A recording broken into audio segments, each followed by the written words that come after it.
guys! Welcome back to our channel. Nandito tayo ngayon sa Bloom Residences. So, pinapakita ko na to before, no? So, ito na yung final turnover natin dun sa video na which kasama din natin yung may-ari today kasi nga umuwi sila from Singapore to see the unit as well as yun nga, nagbakasyon sila. Pero for now, i-rundown natin yung nagawa natin dito. So, we're here inside. So, let's start from the dining area. So, as you can see, ito yung space na meron tayo, no? So, nandito na yung dining, living room. So, nandiyan na siya. Pero, kahit small space siya, makikita nyo meron siyang separation na nandyan yung dining. Ito yung living area. Tapos, on here, meron tayong ginawang bago na design dun sa breaker. So, makikita nyo, yan. So, this one serves as, actually, parang artwork na rin siya. No? Kung makikita mo sa malayo, so instead na maglalagay ka dito, kasi nga merong breaker dito, so parang it's almost impossible to put ng frame dito. No? So, kung even so, lagyan mo siya ng frame, magiging hassle. So, nag-result ako dito na gumawa ng yan, design na siya agad para hindi na kailangan bumili nila owner ng pang-decor nila dito sa wall. Because this is gonna be very eyesore kapag nasa dining area ka. If you can see, kung meron ka dyan, tas dining mo nandito, hindi maganda tignan na meron kang breaker sa likod. So, yun. Everything and every corner is very aesthetic tignan, no? So, tignan nyo sa corners, naka-fluted panels tayo. Then this board. Tapos, naglagay din tayo ng ilaw dito. Actually, this light, this specific design, nakita ko siya sa Japan. Kaya kinukwento ko kanina sa owner na maganda ang taste natin kasi nga kahit sa ibang bansa, ginagamit siya, no? So, yan yun. Tapos, ano pa siya? Tricolor yung ilaw niya. So, pinalitan natin yung view. Hindi ba nag-ano yung lighting? Okay naman.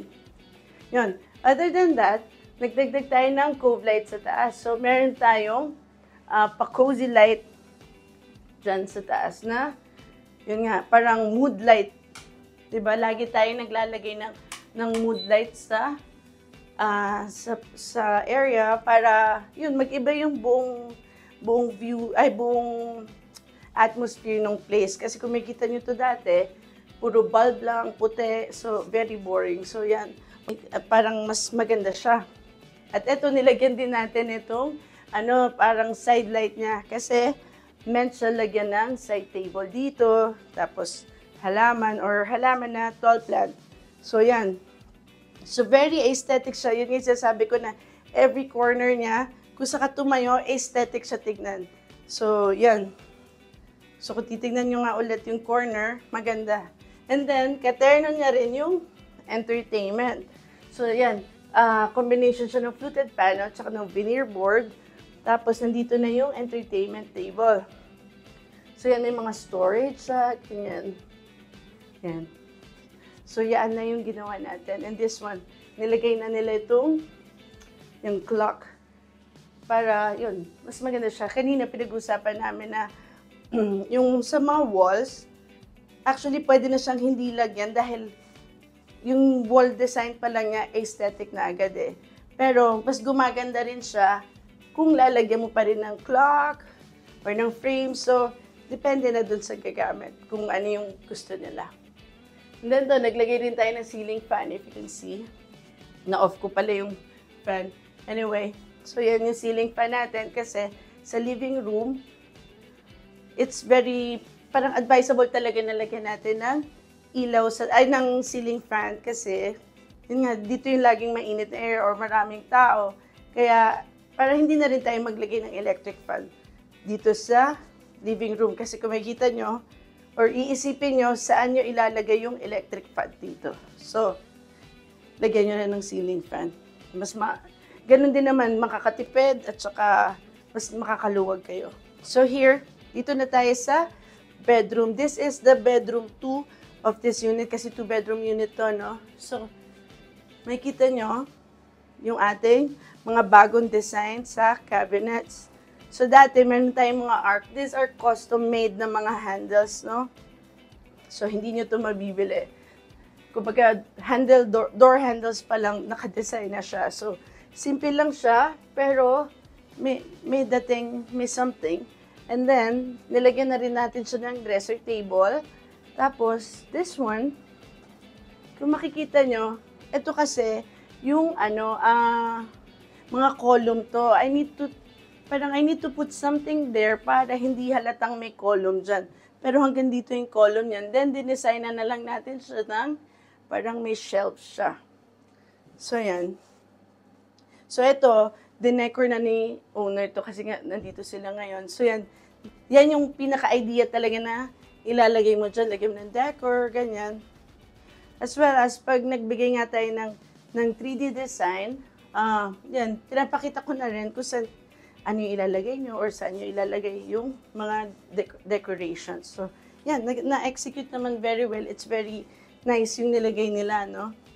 And then, yung pinag-usapan namin kanina, sabi niya, usually marami kang makikitang cabinet sa mga condo, ganyan. But this place, hindi mo nakikita, may maraming storages tayong nagawa dito, no? So, kwento nila na 2 malaking maleta yung dinala nila from Singapore. Pero kung makikita niyo yung paligid, walang gamit. Kasi, marami silang taguan dito na hindi nyo alam na nakatago. So, pakita lang natin pala yung loob nito. So, ganyan yung cabinet nila. Actually, namili na nga sila ng mga gamit eh. Pero yun, ang dami nilang storage. So, dito sa ilalim, yung bed, yan, may storage sila dyan. So, ito pa lang yung one of their storages, no? And then, we have this ottoman, yan, para sa dresser. Tapos may light na. Tapos yung power outlet niya, nandito na rin. Yan. So, mamaya, pakita natin yung sa isang room. So, yan, this is the bedroom 2.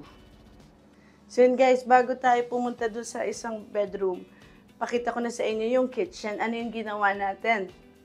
Naglagay tayo dito ng PVC panel para to give separation dun sa living room tsaka sa kitchen. Para naman maganda yung dining mo, para hindi ang view mo hindi mo makikita yung view dito na may ref. I mean, aesthetically. So, nilagyan natin nito. And then, naglagay tayo ng bagong overhead cabinet. Because this turnover, walang overhead cabinet to.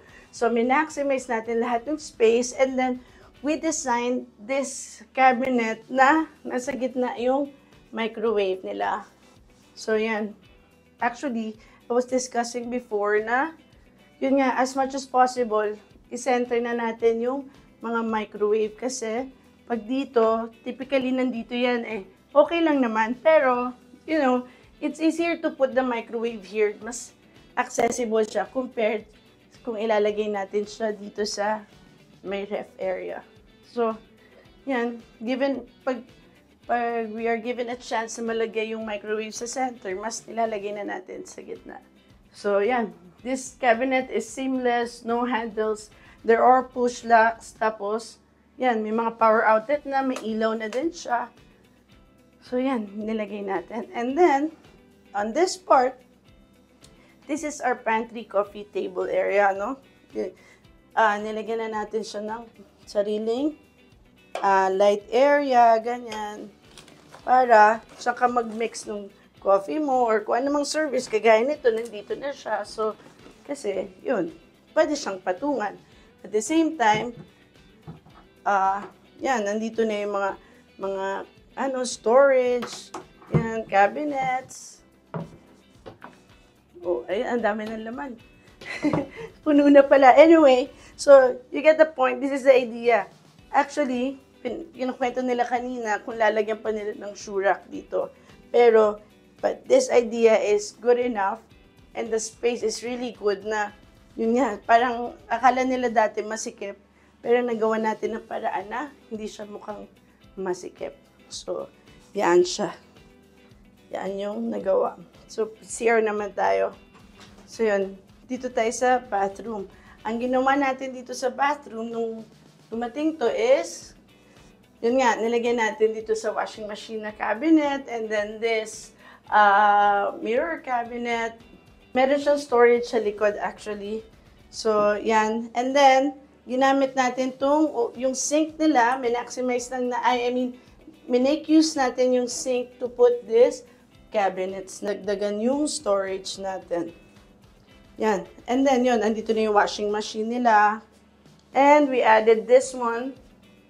And then, yung water heater nila. And then, we added ng light kasi nga madilim dito sa area. So, nag-spotlight tayo ng konti para hindi naman sobrang dilim.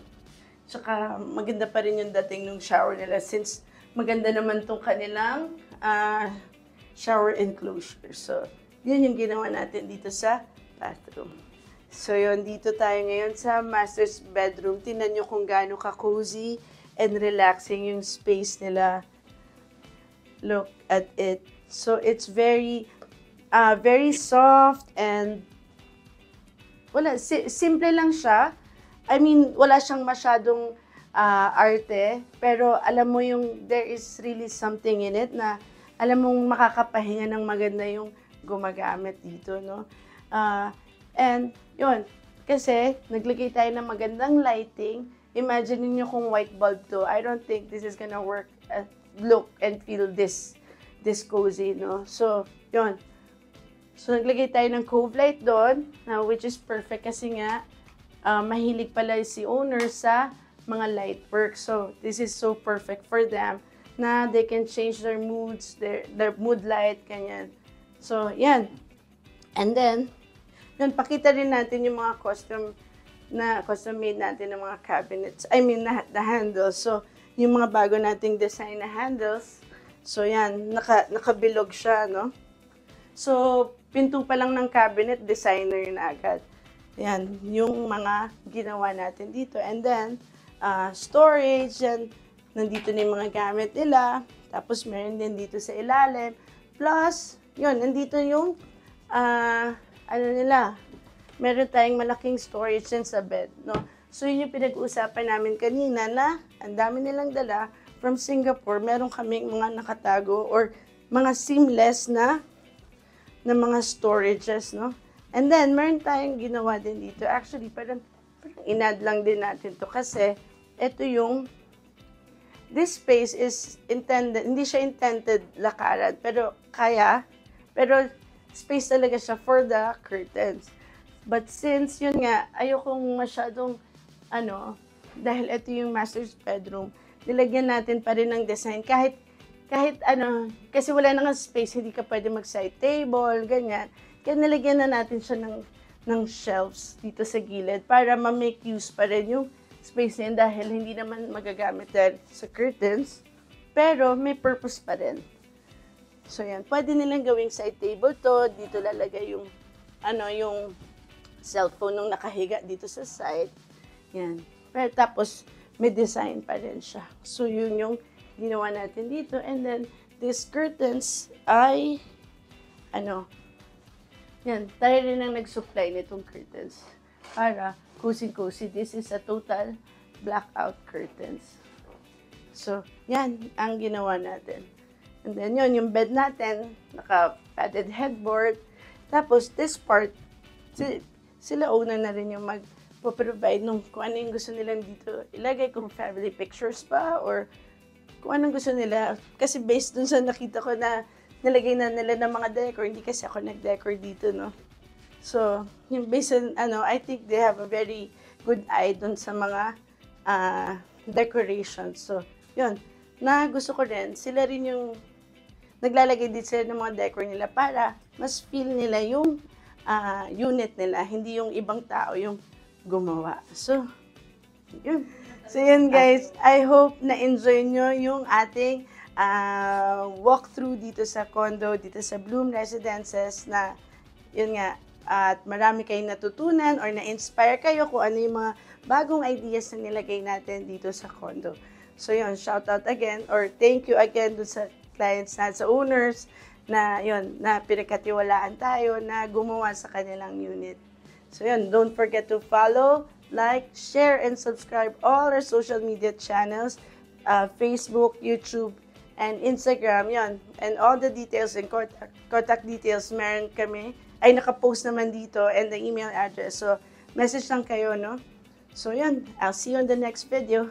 Bye! And so guys, nandito tayo ngayon sa Bloom. Natsyempohan natin na nandito yung mga owners at we are lucky na papaunlakan nila tayo sa, ano ba tawag?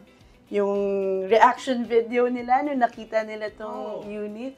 So yan, ano bang masasabi nyo dun sa, unit na ginawa natin? Speechless. Wow! Ito, syempre pagpasok namin, madilim pa, diba? So pagbukas namin ng ilaw, kita mo lahat. Yun ang wow talaga. Kasi pag tinignan mo, bro, paki-share nga yung ilaw natin. Sobrang ganda. As in, talagang, ang sarap niyang tingnan. Alam mo, tatambayan mo lang. Cozy. Very cozy. As promised naman din Yes, na yes. At saka talagang yung binigay mo sa amin na design. Yun nga itatanong ko Diba? eh. Yung binigay mo na design, tapos yung konting tweak na ginawa natin, ito siya mismo. Oo. Literal. Oo. Even the color palette, yung ilaw kung saan mo nilagay, and yung surprise mo, diba? Surprise ko ba? Hindi ko nasabi sa inyo. Sabi mo ganito, basta may pa-surprise ako na paandar. Okay. Kasi sabi mo, first time mong gagawin. Yes. Okay. Nagustuhan nyo naman. Yes. Additional na kwento, Ah. sabi ng pinsan namin, ate, bakit dalawa yung TV ninyo? Sabi ko, ha? Dalawa yung TV? Saan? Ito. Sabi ko, hindi. In-slide mo yan para may makikita mo yung nakatago. Diba? So, naging parang siya, parang decor na rin siya. Yes, nakik-questionin mo, ano yan?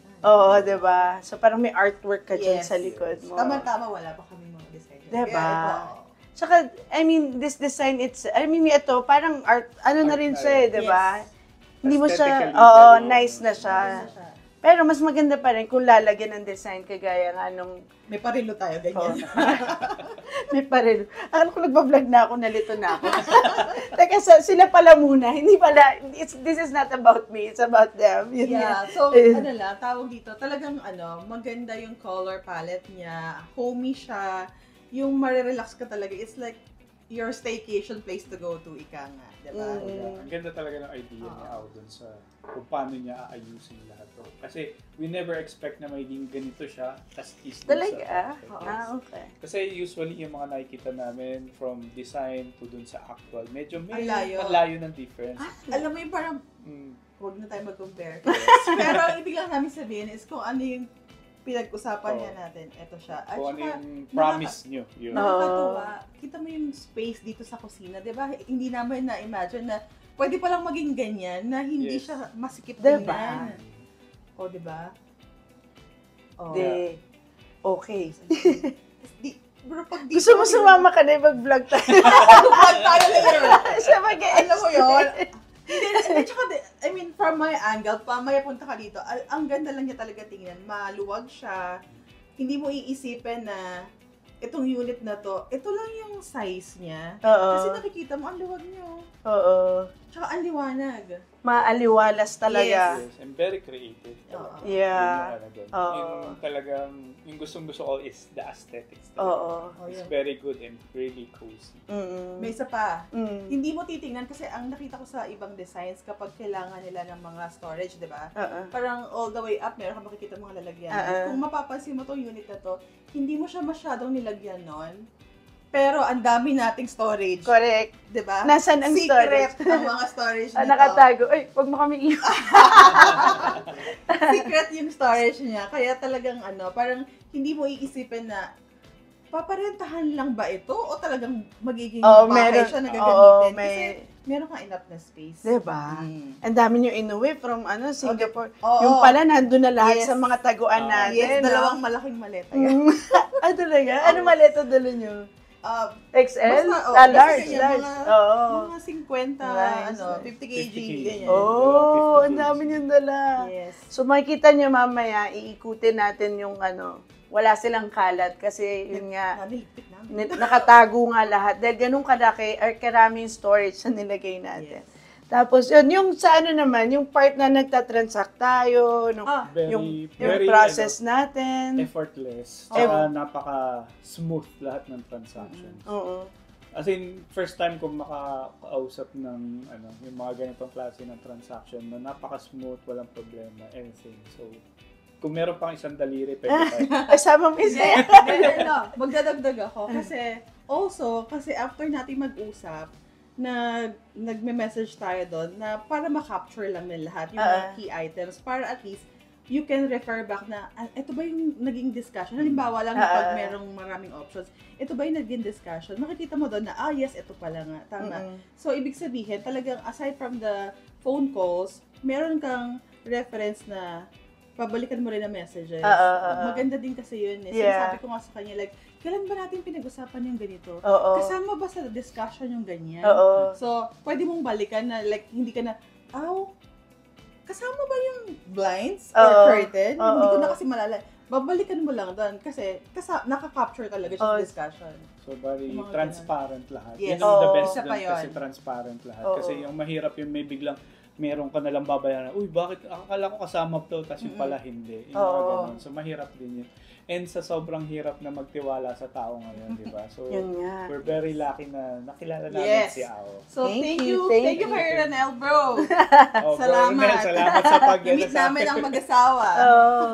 So, totoo nga ang sinabi. Diba? Kasi sila ay referral na nung dati namin client din. Kaya yung mga nagtatanong din na mga bagong clients namin, yun, kung may nare-refer yun, marami na kaming referral clients talaga na, yun, very sure na maayos talaga kami kausap. Galing na sa, sa kanila sa mga clients yung reaction. Hindi nyo na sila kailangan tawagan. Panoorin nyo lang tong video.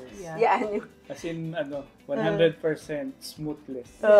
Very smooth, very smooth lahat. Also to add on, kasi syempre hindi naman lahat bottomless yung yung budget, diba? So meron kaming parang hard limit namin sa funds namin. So nung pinag-usapan namin yon, she was able to come up with the idea kung saan pwedeng baguhin yung ibang mga items para at least pasok kami doon sa budget na yon. So hindi nyo makikita sa lugar na to na parang tinipid siya. Actually, yung nagustuhan ko is, kahit na medyo binaba namin yung budget. Malaki ang binaba natin. Malaki pala. Medyo daw. Depende kasi pero ginawa natin paraan. Kumbaga, kahit na malaki yung binaba yung budget, kung ano yung design niya, it's the same din. As in, parang wala kaming napansing na bago. Yes. So that's the big thing. Yun yung parang yun mukhang pa rin. tinipid. Kaya nga diba, totally hindi mo sabi, talaga ba naka-budget kayo? Kasi supposedly, Ito, na, puro fluted. Yes. Pero it turns out, mas maganda nga na Buti na lang nagbawas tayong budget. So, nalaman namin kung ano na yung mga mahal na materials versus not so much. Ayun. Diba? Nice talaga siya. So, thank you talaga Thank you sa so much. Thank you din. Thank you Thank sa you. inyo. Thank you, bro. Thank you, sis. Yun. So, yun na. Napanood nyo na. So, ano lang? Sinoutout na nila yun. Sinoutout na namin si Shoutout, Bro Bro Ronel. Shout And out. sis Rosel. Siyempre. Sila yung Salamat sa pag-refer. Yes. Refer nyo pa kami ulit sa sa iba mga pa. friendships. So, yun. Oo naman. So, yun guys, panoorin nyo yung next video. I-rundown natin kung ano yung pinag-usapan. Yung ginawa natin dito para makita nyo in detail yung kinukwento nila. So, yun. Okay. Bye.